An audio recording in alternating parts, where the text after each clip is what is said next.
Welcome back up, Rick Elias. Would you please, movie star.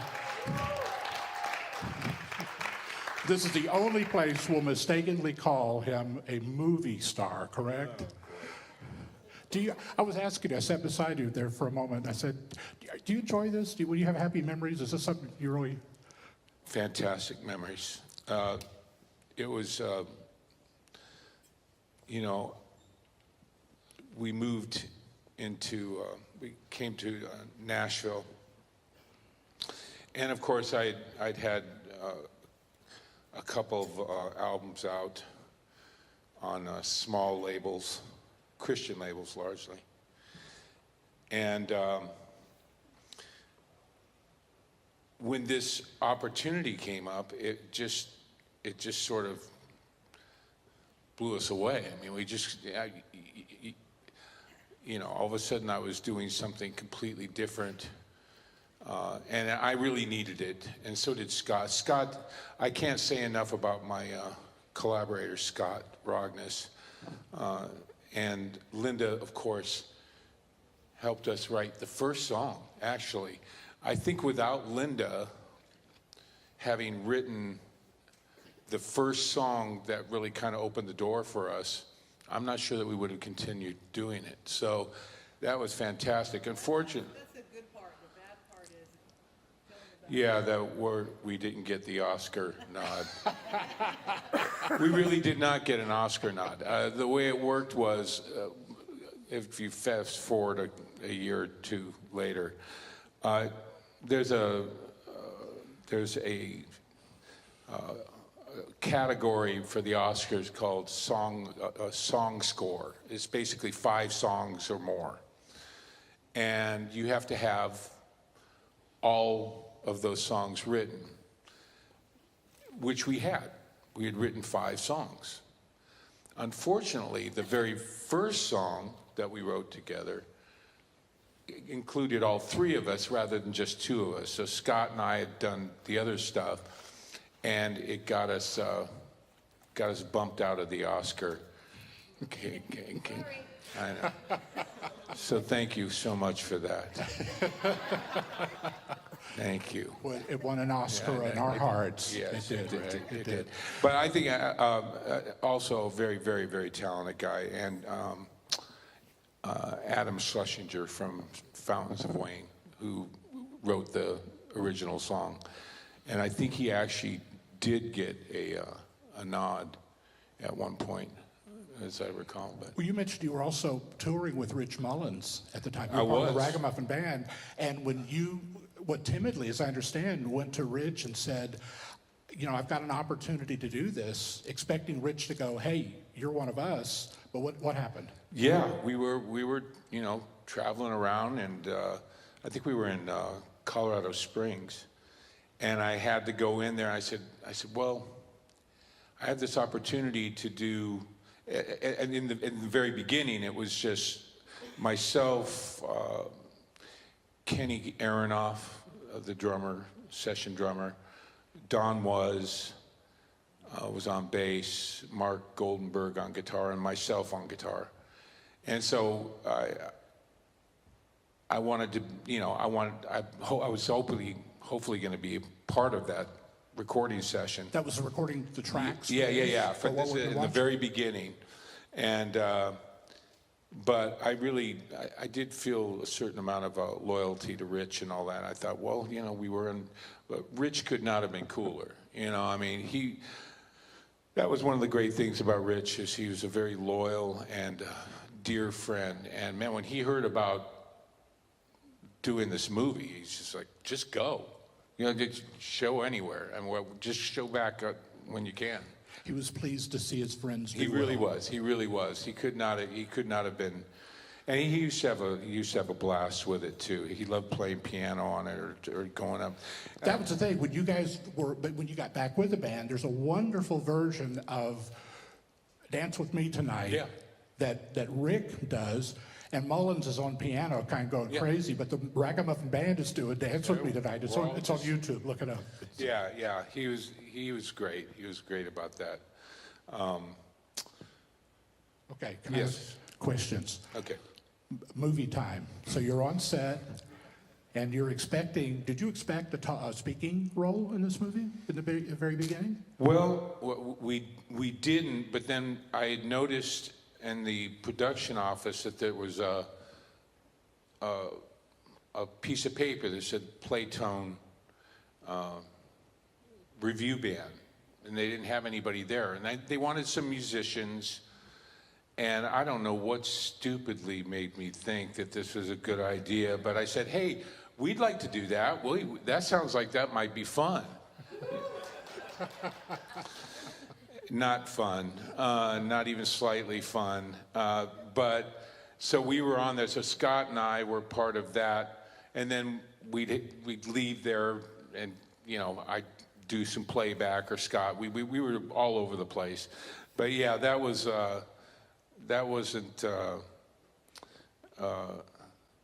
quite the dreams that I thought I was going to have there of movie stardom. Okay, what was the first experience that told you that this was not in your future? Oh yeah, here we go. I'm going to sit down. Yeah, sit down. Yeah, it takes a little bit. And by the way, thanks so much for being patient with me. We are dealing with some things, as some of you know, and my speaking ability is somewhat stilted these days. But anyway, I will do my best. So we heard that we could be on the set. So we went, great. So they got us the suits, they got us the clothes and stuff. We were getting all set up and everything. And we were going there because we had a whole bunch of work we had to do after the first round of sessions that we had done. And so we go to what used to be Chasen's, a famous restaurant in LA back then. And so we get there and we've got our suits, and we're like part of the thing, and everybody's all like, yay, they're treating us like $1 million because we had written so much of the music. And so we go in there, and they're getting ready to set up the scene. And it was the scene that we saw just before here where he was playing cards, you remember? And then she's talking to Diane Dane. That was where Chasen's was. And so they come up to us and they say, hey, Scott, Rick, you guys can be in this scene sitting here. It'll be, Scott, an extra, Bobby Washington, who actually, that actor is a very famous actor now, even to this day, that guy who played drums. Then it was another girl, an actress, and then me. So we're sitting there, and I'm not thinking twice about it, and people are walking around and everything, and there's, and you're sitting, it was in a booth, there's the scene, and Hanks is coming over, and Getz and everybody, and there's all these people around, they're milling about, they're supposed to be dancing and stuff like that. We're getting ready to do the scene where we're supposed to say something. And the way it happened was, Tom Everett Scott walks over, he looks at the drummer and he goes, hey, you're Bobby Washington. And he goes, yeah, that's right. He owes me money, And I'm looking at it and I'm thinking, okay, that's fine. So I'm looking at Scott. So they walk away and I'm not thinking anything of it. Comes back, all right, quiet. All right, we're gonna do it again. So now all of a sudden I'm sitting there and I kind of get into kind of a freak out because I'm just kind of relaxed. I'm just kind of sitting there drinking near beer and having a cigarette or whatever they're doing. We're all hanging out. All of a sudden I sit up straight. I'm like, so I'm in here now. Okay, so I'm on both, me, girl, Bobby Washington, girl, Scott. And I'm staring at Scott. I'm just burning into his head. Camera comes over. Shh. Hey, that's Bobby Washington. Yeah, he still owes me money. He's kind of laughing. He looks at me and I'm like.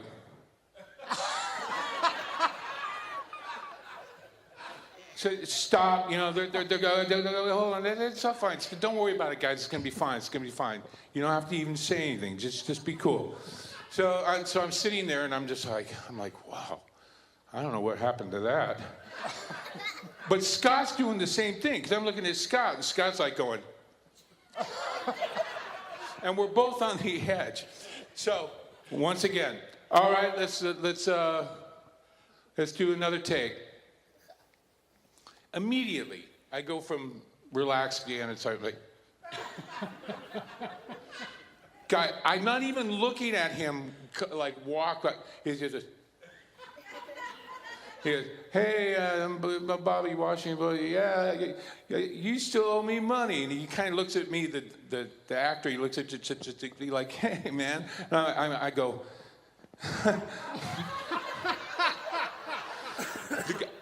Just stiff as a board. The girls are there with their little, you know. Again, we do this. We must have done that 2 or 3 times, and finally, they walk away. And Gary Getzman, who runs, he goes, "Hey, Rick, Scott, can you come over here for a minute?" I go, "Well, I think that went pretty well." He goes, "Hey, you know that booth over there in the back? That's where you need to be sitting there." So they moved us all the way to the back, and that was a lot of fun. Needless to say, it got rid of us pretty quickly on that one. Was there a time that you body blocked the camera? Oh yeah, that was fun too. We were supposed to be coming down at the Pomona Fairgrounds, because when you were seeing all that stuff, all those different fairground things, most of it was done either at Pomona Fairgrounds or down in Orange County. So anyway, yeah, we're coming down the underneath the. We're walking through. So I'm walking through, and we're walking along this, and you see the band is behind us. And I could swear that he said to me, get behind the film, the cinematographer, you know. I thought, yeah, I'm supposed to get behind him, and then he goes in.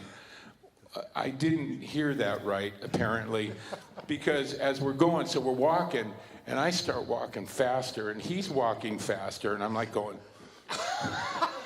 and I'm like huffing it with the guitar. I mean, and the band is like behind me. They're about, and I get right up to him, and instead of stopping, I body blocked the guy. I just like walked in and just like bam. Hanks is over there, the band's over there, everybody's gone.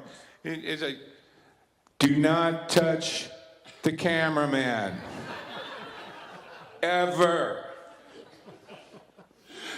Also, you were mouthing somebody else's. Oh yeah, that's always that's a big plus.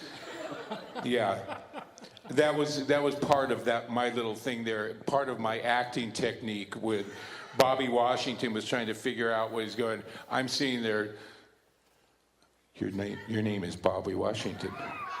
You still owe him money. I wish it was I wish I could be a little bit funnier about it, but it really was true. I mean, I could not have possibly ruined more scenes. The final scene that happened, we were doing That Thing You Do,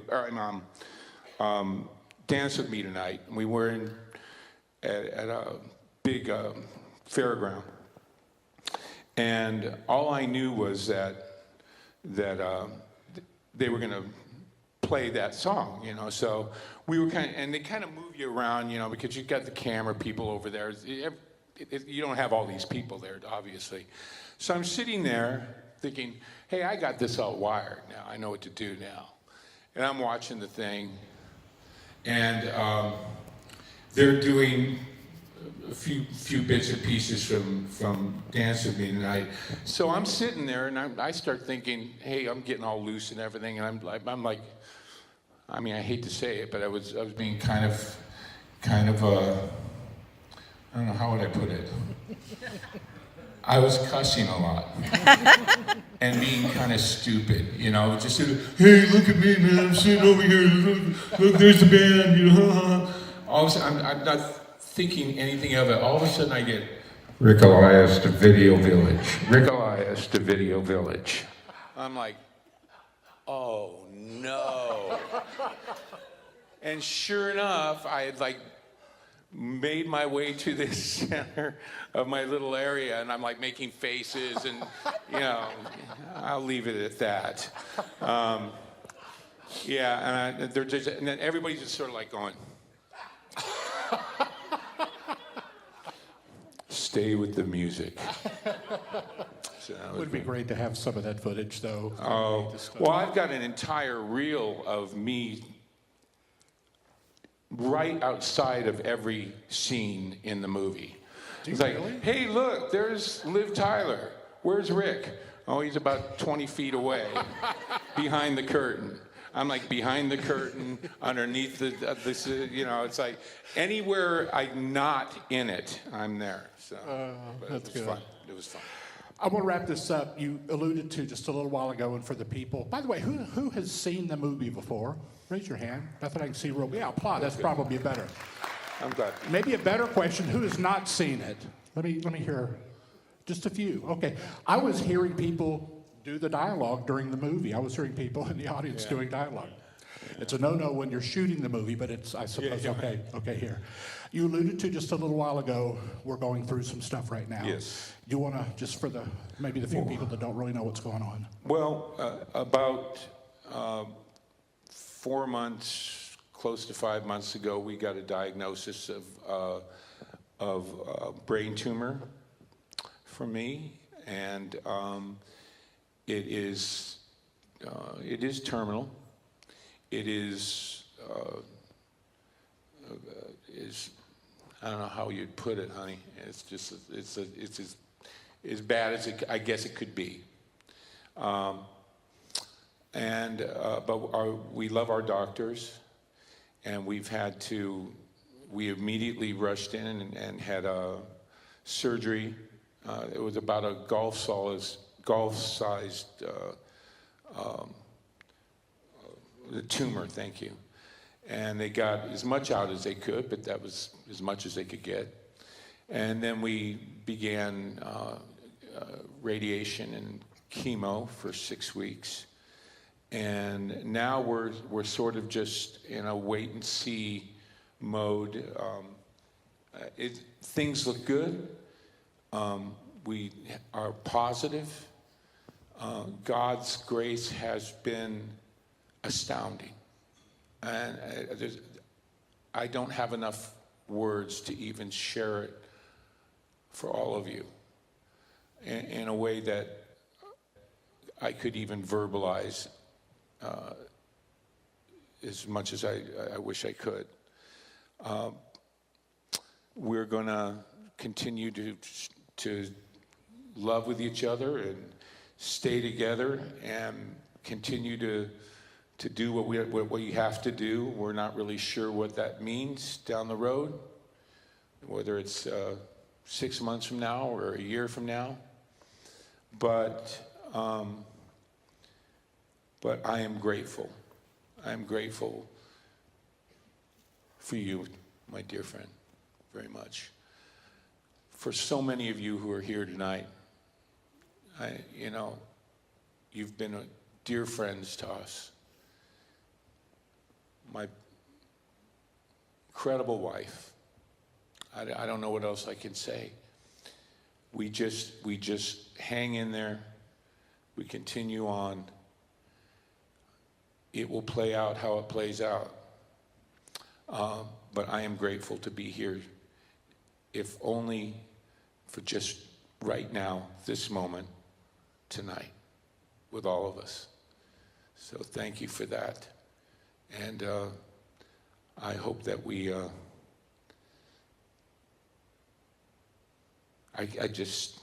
God has been amazing. I wish I had more to tell. I could tell you. And maybe any of us will have a chance to have that conversation. maybe that would be the best way to do it, rather than trying to speak it out in a thing like that. But we're going to have some fun tonight, right? And it was a lot of fun playing that music. And yeah.